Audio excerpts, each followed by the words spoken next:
नमस्कार दोस्तों, मैं सुजीत पांडे आप सभी का बहुत बहुत स्वागत करता हूं ऑल एग्ज़ाम गाइड गुरु के यूट्यूब प्लेटफॉर्म पर। साइंस के क्वेश्चन है, 30 क्वेश्चन है, 30 में से 25 आपको सही करना है।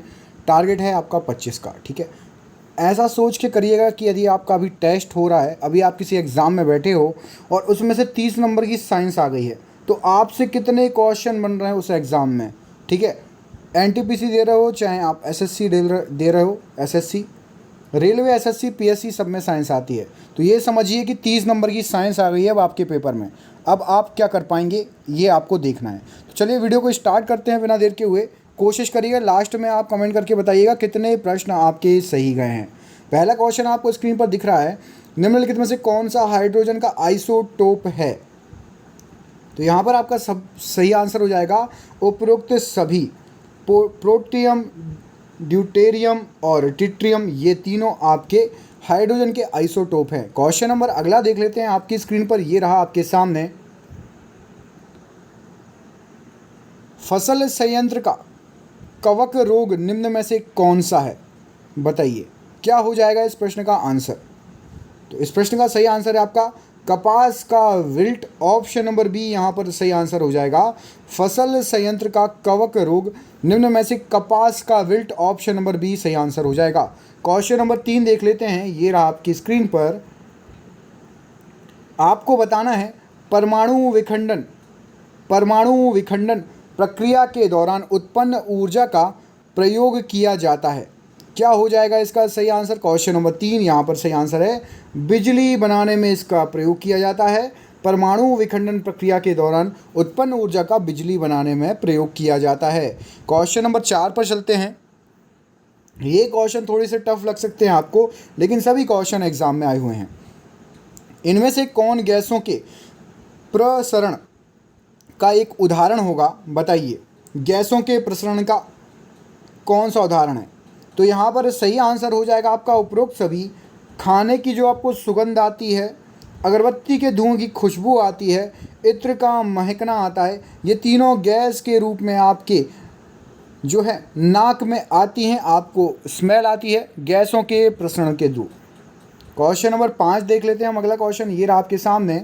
निम्न में से किसमें अधिक ताप रहेगा, ताप। तो यहाँ पर सही आंसर क्या है, सही आंसर है आपका भाप।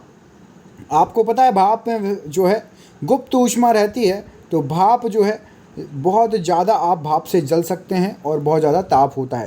क्वेश्चन नंबर 6 देख लेते हैं, ये रहा आपकी स्क्रीन पर क्वेश्चन नंबर 6।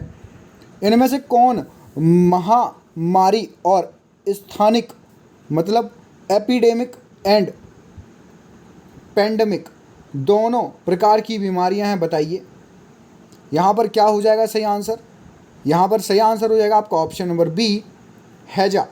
हैजा बिल्कुल सही आंसर हो जाएगा, ठीक है। हैजा जो महामारी और स्थानिक, ठीक है, दोनों प्रकार की बीमारियां हैं। क्वेश्चन नंबर 7 देख लेते हैं, ये रहा आपके सामने क्वेश्चन नंबर 7। निम्न में से कौन सा ग्राफेन के बारे में सही नहीं है।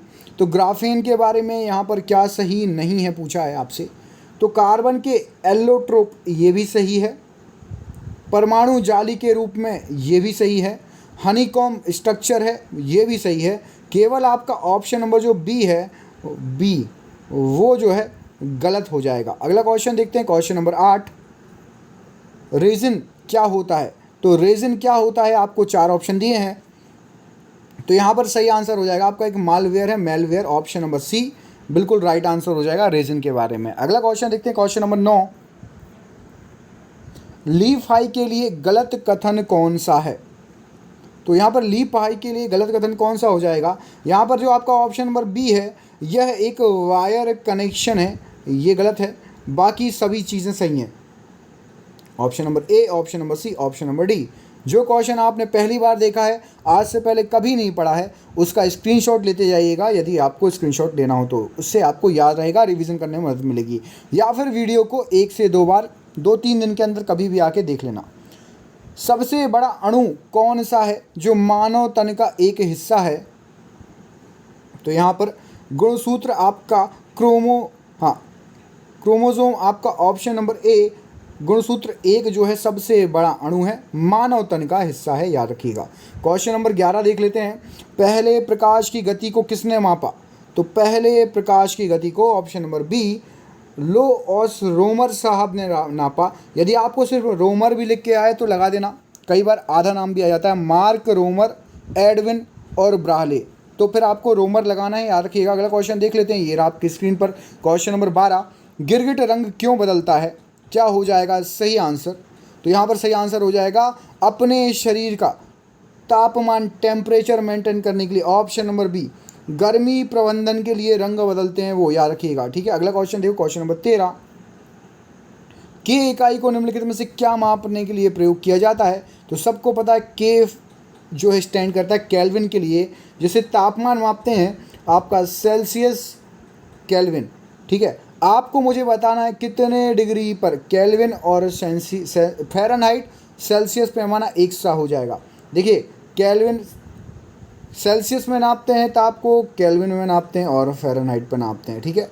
कमेंट करके ज़रूर बताइएगा जो क्वेश्चन मैंने आपसे पूछा है। अगला क्वेश्चन देखिए, निम्न में से विटामिन B1 की कमी से कौन सी बीमारी होती है? तो विटामिन B1 की कमी से ऑप्शन नंबर डी, बेरी रोग होता है विटामिन बी की कमी से, याद रखना। अगला क्वेश्चन देखिए, ये रहा आपकी B1 की कमी से। अगला प्रश्न है आपके सामने, राइनो वायरस की वजह डैश की वजह, राइनो वायरस डैश की वजह बनता है।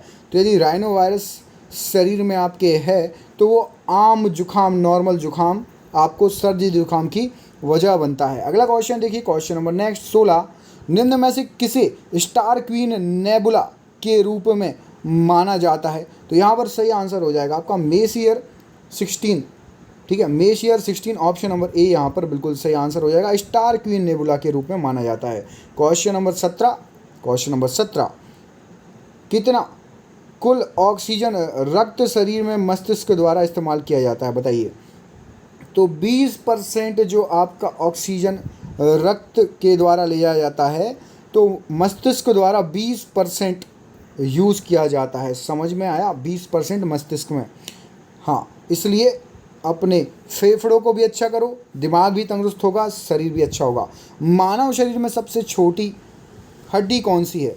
तो मानव शरीर की सबसे छोटी हड्डी सबको पता है, स्टेपिस। आपको कमेंट करके बताना, स्टेपिस जो हड्डी है ऑप्शन नंबर बी वाली, ये कहाँ पाई जाती है? स्टेपिस शरीर के किस अंग में पाई जाती है? क्वेश्चन नंबर 19, मात्र 2 ऊतक कौन से हैं जो खून से ऑक्सीजन प्राप्त नहीं करते? तो खून से ऑक्सीजन प्राप्त नहीं करते, नाखून और कॉर्निया, ऑप्शन नंबर ए बिल्कुल सही आंसर हो जाएगा, जो खून से ऑक्सीजन प्राप्त नहीं करते। अगला क्वेश्चन देखो, क्वेश्चन नंबर 20, आँख का कौन सा भाग आँख के रंग का निर्धारण करता है, बताइए?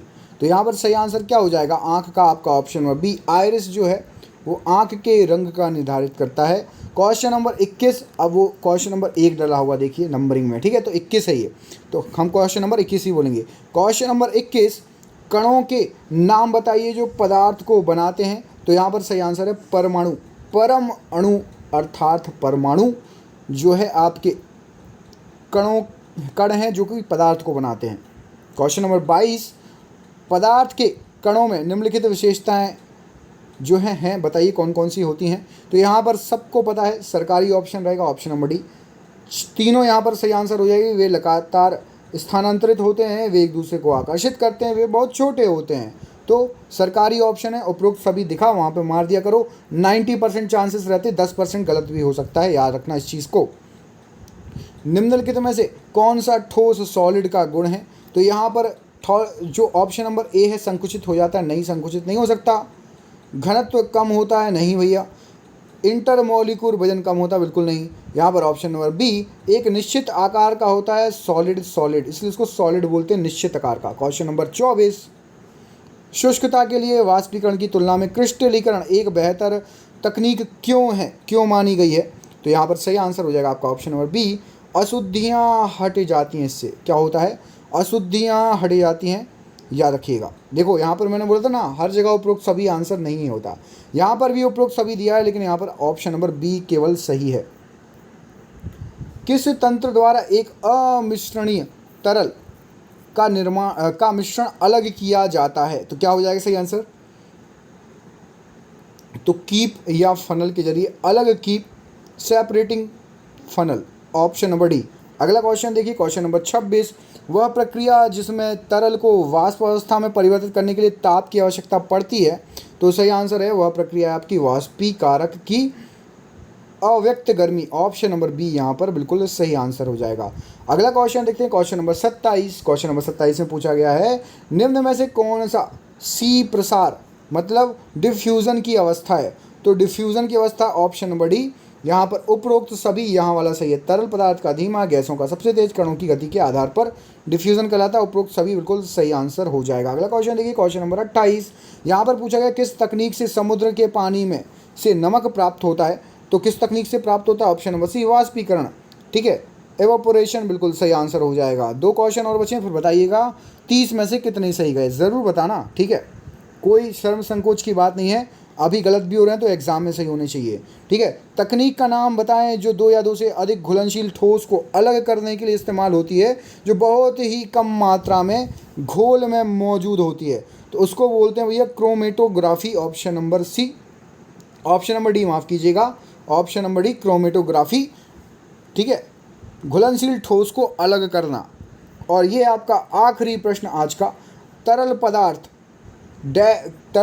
में प्रसार का एक उदाहरण कौन सा है? बताइए क्या हो जाएगा सही आंसर? तो इसका सही आंसर आपका ऑप्शन नंबर सी, पानी में स्याही का फैलना। तरल पदार्थ में प्रसार हो जाता है, ऊपर पूरी परत फैल जाती है। क्लियर है सबको?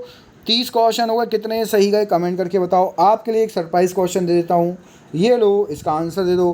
पौधे का कौन सा हार्मोन फसलों को गिरने से बचाता है? बताइए, फसलों को गिरने से बचाता है कौन सा हार्मोन है? इसका आंसर कमेंट बॉक्स में कमेंट करके दे देना। ठीक है, आज का वीडियो कैसा लगा? साइंस का मज़ा आया या नहीं? क्वेश्चन अच्छे थे या नहीं? प्लीज़ कमेंट करके बताना। वीडियो अच्छा लगा तो लाइक शेयर सब्सक्राइब करना ही आपको। नए हो चैनल पर, पुराने हो तो प्लीज़ दबा के शेयर कर देना। मिलता हूँ अगली वीडियो में, तब तक के लिए अपना ख्याल रखिए। वीडियो कैसा लगा कमेंट करके बताइए। बहुत बहुत धन्यवाद दोस्तों, सभी का बहुत बहुत बहुत धन्यवाद।